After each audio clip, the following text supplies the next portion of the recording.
d'Ivoire, moteur du développement économique de l'Afrique de l'Ouest avec une population de plus de 16 millions d'habitants, est depuis plus de 2 décennies, à l'instar de plusieurs pays en voie de développement, confronté à un véritable phénomène de pauvreté qui gagne de plus en plus du terrain.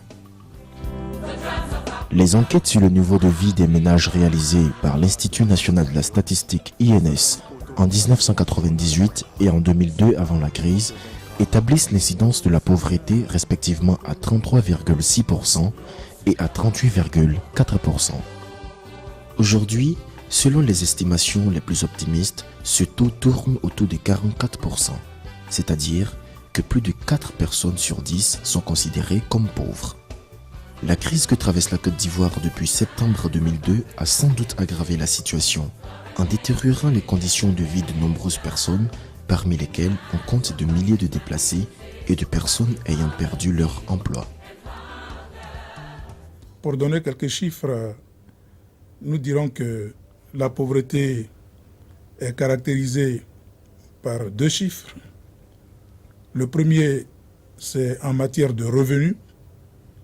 À chaque étape du développement, quel est le niveau minimal de revenus que l'on devrait avoir pour être considéré comme ne faisant pas partie du seuil de pauvreté.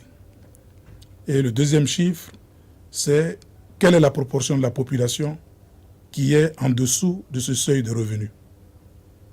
Autant que je m'en souvienne, en 1985, il fallait toucher 115 000 francs pour être considéré comme n'étant pas dans le seuil minimum de pauvreté. Et à cette date-là, il y avait 10% de la population ivoirienne qui était en dessous de ce seuil. 10 ans après, compte tenu de toutes les difficultés que la Côte d'Ivoire a connues en matière financière et économique, la crise des années 80 que vous savez très bien, avec tous les programmes d'ajustement sectoriel qui ont ajouté à ces difficultés, et l'évolution du coût de la vie, le seuil de revenu est passé en 1995 de 75 000 francs en 1985 à 145 000 francs. Donc il fallait avoir 145 000 francs en 1995 pour être considéré comme n'étant pas partie du seuil minimum de pauvreté. Et à cette date-là, il y avait à peu près 37% de la proportion de population ivoirienne qui était en dessous de ce seuil-là. Entre 1995 et 1998, il y a eu une évolution qui était assez positive, puisque en même temps que le seuil de revenu passait de 145 000 à 163 000, la proportion des populations ivoiriennes qui étaient en dessous du seuil avait baissé de 36% à 33%, et l'objectif du gouvernement était de faire en sorte que en 2005, on arrive justement au plus 30% de la population ivoirienne qui devait être dans le seuil minimal de pauvreté. Le PNUD, réseau mondial de développement dont dispose le système des Nations Unies, s'est engagé à soutenir le gouvernement dans ses efforts de réduction de la pauvreté. Il vise la promotion du développement humain durable en fournissant une assistance au pays en matière de développement. La guerre a dévasté non seulement les infrastructures socio-économiques du pays, mais la guerre a attaqué le psyché de la population. Ce qui a fait qu'on a beaucoup plus réorienté nos activités vers les opérations à la base pour répondre un peu à ces nouveaux défis. Et c'est en ce sens que, quand bien même la lutte contre la pauvreté était un des grands portefeuilles du programme approuvé par le conseil d'administration, nous avons dû donc intensifier nos activités dans ce domaine pour répondre aux besoins de la population. C'est en ce sens que nous avons lancé le projet ABRI, appui à la base pour la réinsertion sociale, un projet qui répond aux préoccupations premières, non seulement humanitaires des populations, mais aussi pour réduire les coûts de transition, comme on l'appelle, de la crise sur les populations et les communautés affectées. Nous avons, en plus de ces activités, disons, d'appui direct à la population, continué le renforcement des capacités d'analyse politique ou de politique de développement au niveau du gouvernement central. C'est ainsi que nous avons continué à appuyer le ministère du Plan et le ministère des Finances, le gouvernement en somme, à élaborer leur stratégie de lutte contre la pauvreté. En Côte d'Ivoire, le cadre de coopération avec le gouvernement s'articule autour de deux objectifs, la gouvernance et la pauvreté. Ces objectifs se déclinent en 4 axes stratégiques, dont celui relatif à la contribution à la réduction de la pauvreté. Les réflexions conjointes du gouvernement et du PNUD ont abouti à la mise en œuvre du programme d'appui à la lutte contre la pauvreté, PALCP. Ce programme vise à apporter une assistance substantive au gouvernement en vue d'améliorer les moyens d'existence durable des populations pauvres au niveau des communautés à la base. La plupart des pays en développement montrent un fort taux de pauvreté dans leur population. Et c'est pour remédier à cet état de fait que la plupart de ces pays se sont dotés d'un programme de lutte contre la pauvreté. Dans ce contexte, pour la Côte d'Ivoire, en 1999, l'État de Côte d'Ivoire, comme l'ensemble des États africains, ont décidé donc de s'embarquer dans le cadre d'un programme de lutte contre la pauvreté appuyé par les institutions de Bretton Woods. Et c'est dans ce contexte que le programme d'appui à la lutte contre la pauvreté, financé par le PNUD, a donné une impulsion en termes donc d'éléments catalyseurs pour la réalisation du document de stratégie de réduction de la pauvreté. Ce programme, qui a été signé en 2000, a permis, entre autres, de faire le suivi des indicateurs de la lutte contre la pauvreté, de renforcer les capacités nationales en matière d'élaboration de politiques et de stratégies de lutte contre la pauvreté et de mettre à disposition des populations locales des financements pour des micro-projets leur permettant donc de générer des revenus. Le programme est articulé autour de 3 composantes principales qui sont le renforcement des capacités nationales de coordination et de mobilisation des ressources pour les activités de lutte contre la pauvreté, la contribution à l'établissement d'un dispositif d'observation et de suivi des conditions de vie des ménages, le développement et la diversification des activités économiques au profit des populations pauvres. Le programme ALCP est un programme fédérateur, donc un programme cadre qui donc permet aussi d'intervenir de façon transversale avec d'autres dynamiques comme la question du genre, puisque plus de 60% des bénéficiaires de nos programmes sont des femmes et des jeunes également. Donc nous adressons aussi la question de la protection de l'environnement à travers les programmes qui sont mis en œuvre dans le cadre du programme d'appui à la lutte contre la pauvreté. À travers ces 3 composantes, le programme d'appui à la lutte contre la pauvreté présente l'avantage du travail en amont au niveau du dialogue des politiques en renforçant les capacités des structures du gouvernement, mais aussi en aval, sur la création d'opportunités pour les populations pauvres, leur permettant ainsi de développer des activités génératrices de revenus. Savon qu'on va faire là, on ne connaît pas avant, mais on a appris les gens, ils nous ont montré. Maintenant nous-mêmes, on connaît faire savon. On fait savon, on vend. Tout ce qui n'est pas de la coopérative là maintenant, ils sont contents. Ils nous expliquent, on va faire savon. Là, notre travail là va grandir. Nous sommes au nombre de 12 personnes, 8 femmes et 4 hommes. L'activité que nous avons menée avant le projet, les cultures maraîchères et le vivrier. Les cultures maraîchères, nous avons fait les choux, les aubergines et le concombre. Le vivrier, nous avons fait le manioc. Pour accroître nos revenus, nous avons sollicité une aide auprès du PNUD qui nous a permis de réaliser 2 bâtiments de 2000 chaises, un bureau, un magasin et un logement. Je dirais que le projet nous apporte beaucoup de choses. Ça nous soigne. Nous avons une boîte à pharmacie qui nous permet de nous soigner. Et nous avons les moyens aussi, ça nous donne les moyens de pouvoir survivre à nos besoins de famille, surtout nos enfants, à mettre nos enfants à l'école et à se déplacer sans problème, à appeler sans problème. À l'instar de ces exemples, Le programme a permis de réaliser de nombreuses activités et de soutenir plus d'une cinquantaine de projets à travers le pays. Le programme a été également un partenaire essentiel dans le processus d'élaboration du document stratégique de la réduction de la pauvreté DSRP, l'élaboration d'outils de suivi des conditions de vie des ménages tels que le tableau de bord social TBS élaboré pour les années 1999, 2001, 2003 et de doter les collectivités territoriales d'un guide de planification locale participative. Il a aussi contribué à la vulgarisation des objectifs du millénaire pour le développement OMD en Côte d'Ivoire.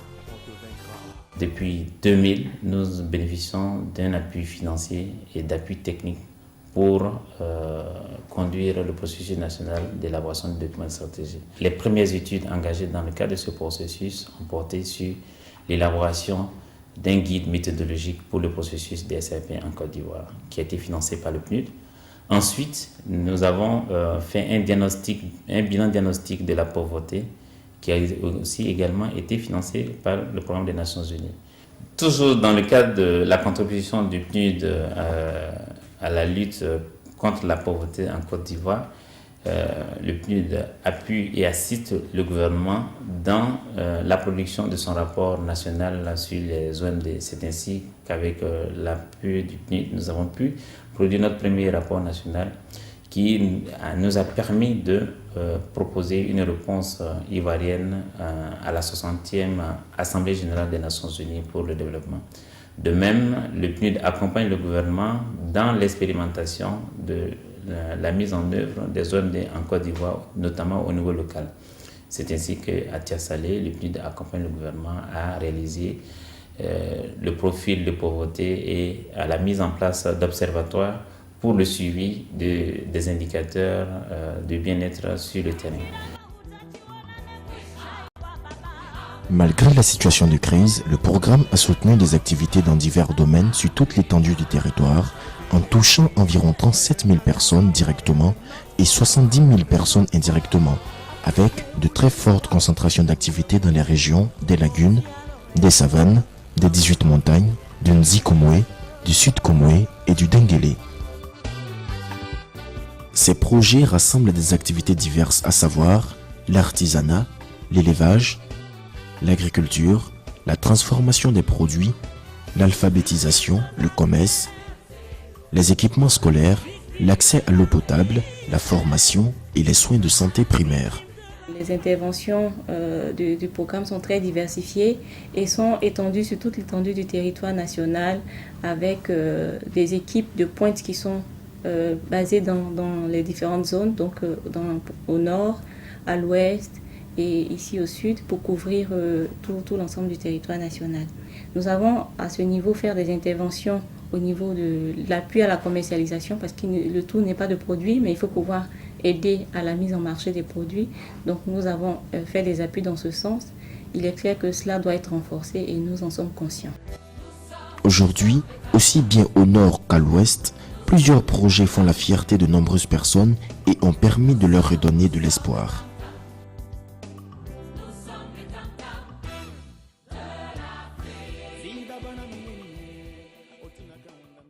Nous sommes 360 personnes, dont 200 femmes, 160 hommes. Le projet Famille nous a beaucoup aidés. Pour cela, nous remercions le Seigneur. Nous remercions aussi le PNUD qui a écouté Père Jean-Louis et qui nous a aidés. Après la guerre, on était vraiment misérables et le Père a eu pitié de nous, raison pour laquelle il a parcouru tout le monde entier. Et le PNUD a accepté de nous aider. Notre association compte 173 femmes. Nous faisons la culture maraîchère.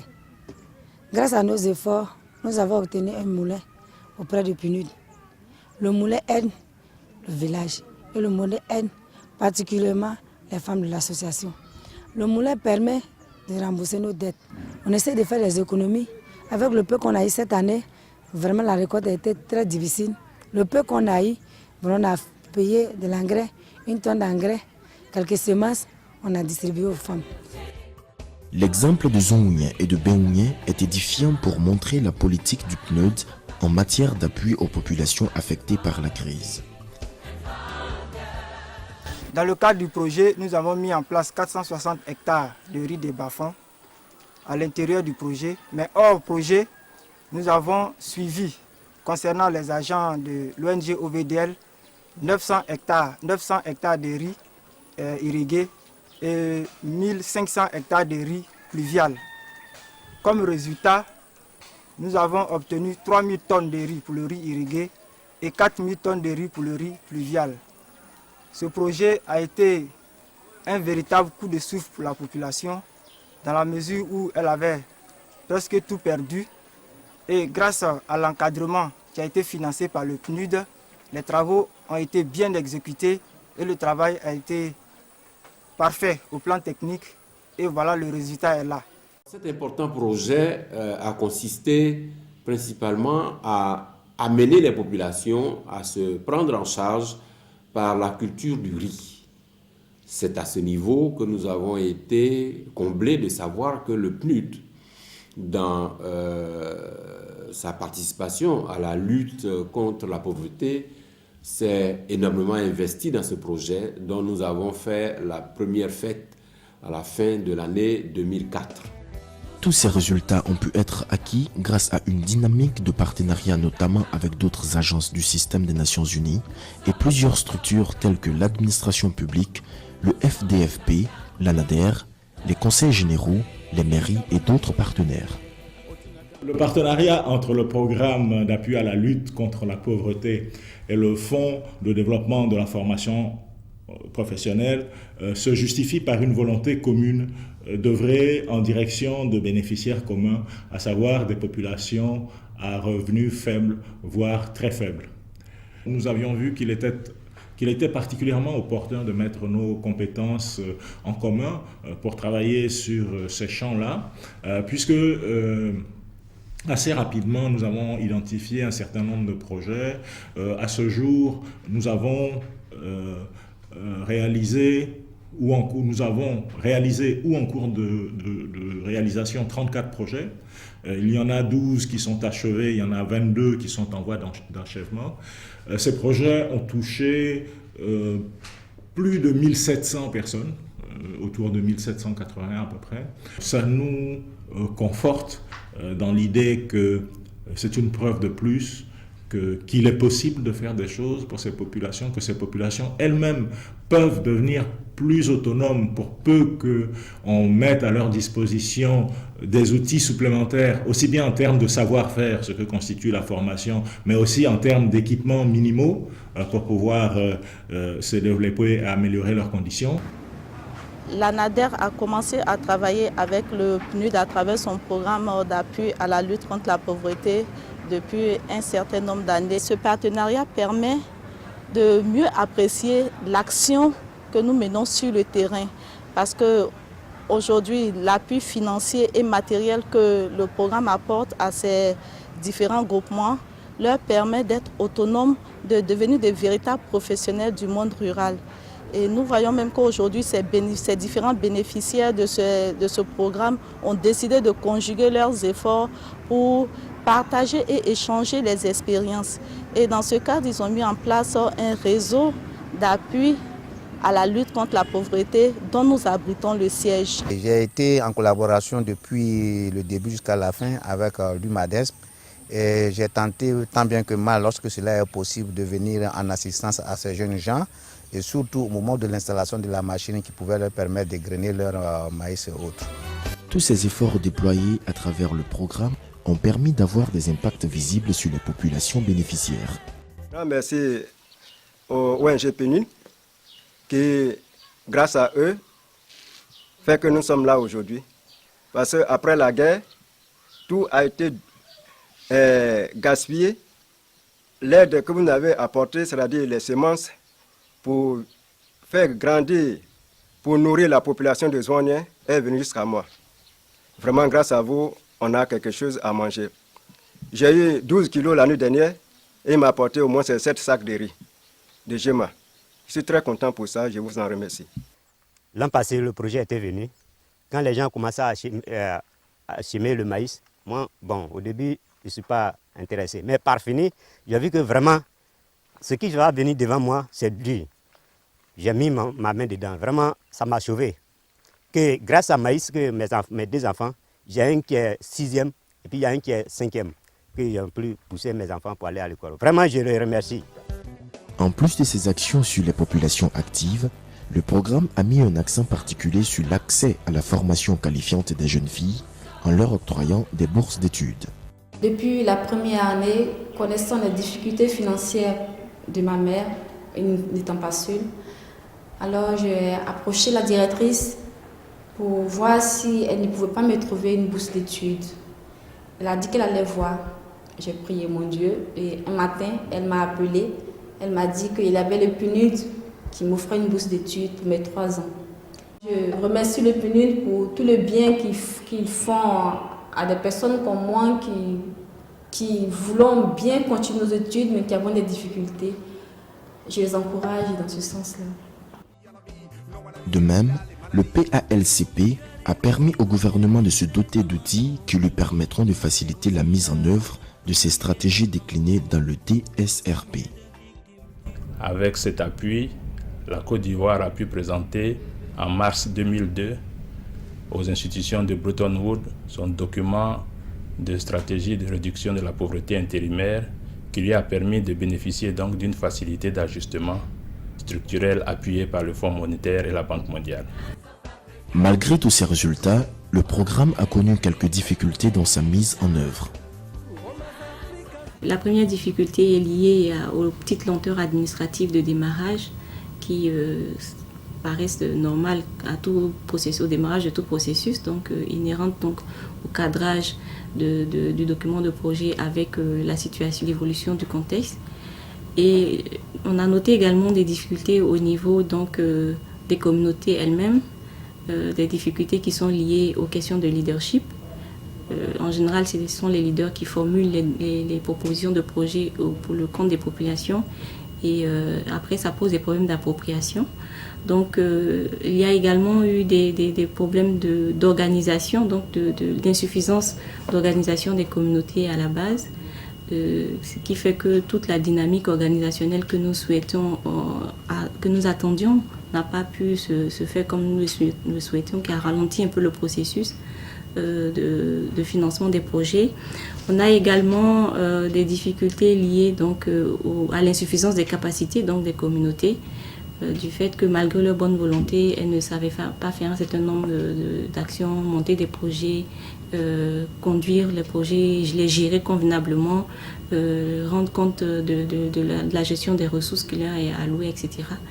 Mais toutes ces difficultés, nous avons essayé d'apporter quelques réponses, notamment dans le renforcement des capacités et des réponses avec l'appui des partenaires, notamment dans le suivi régulier des activités que nous avons menées sur le terrain.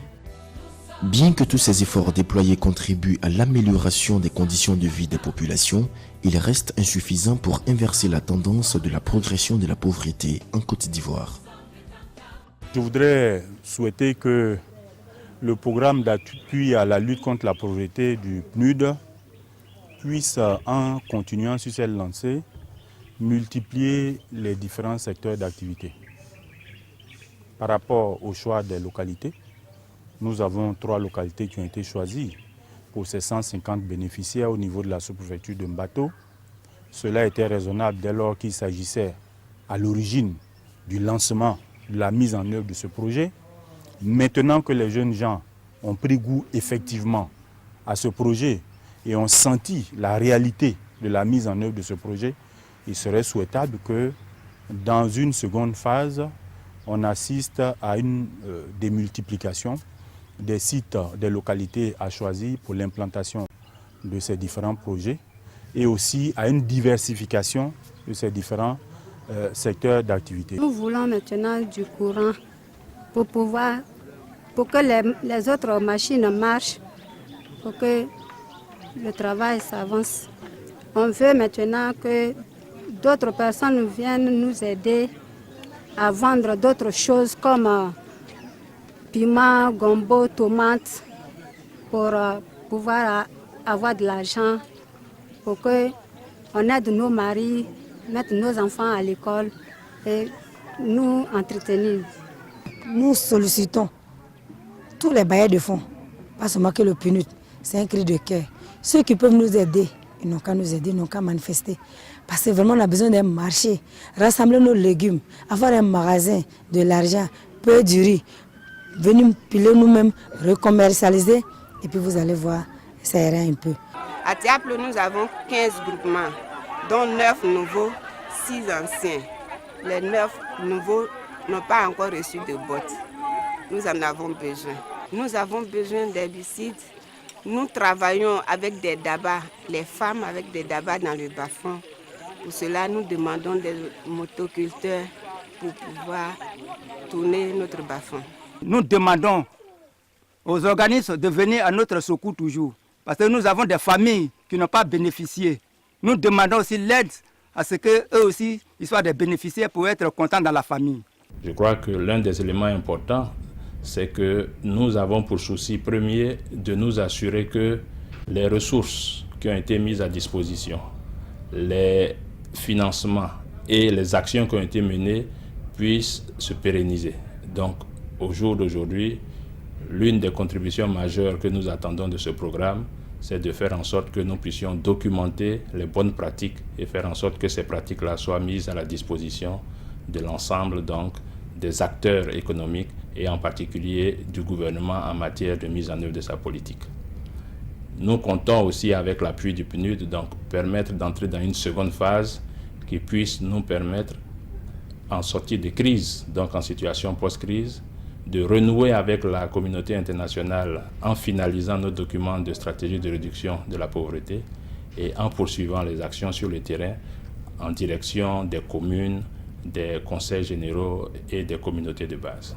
Il est important que tous les acteurs s'engagent vers cette cause commune pour la réduction de la pauvreté, pour contribuer à l'atteinte des objectifs du millénaire pour le développement OMD, adopté à l'ONU en septembre 2000 par 189 pays et qui vise principalement à réduire de moitié le niveau de pauvreté dans le monde pour créer un équilibre et une stabilité. Le PNUD et les autres agences des Nations Unies sont à nos côtés pour continuer de mener donc ce combat de sortie de la pauvreté, surtout dans la situation que vit actuellement la Côte d'Ivoire. Je dois dire en termes de perspective que je dois féliciter tous les acteurs qui ont continué à investir dans la Côte d'Ivoire, dans le développement de la Côte d'Ivoire, et dire que c'est un investissement non seulement pour le futur de la Côte d'Ivoire, mais pour la sous-région dans son ensemble, parce que la Côte d'Ivoire demeure quand même le moteur de la sous-région. Et donc j'appelle à tous les partenaires à intensifier leur activité. La sortie de crise n'est pas très loin. J'ai pu donner la garantie que le système des Nations Unies, au sens large, aussi bien au niveau des activités opérationnelles qu'au niveau politique, nous serons derrière cette dynamique.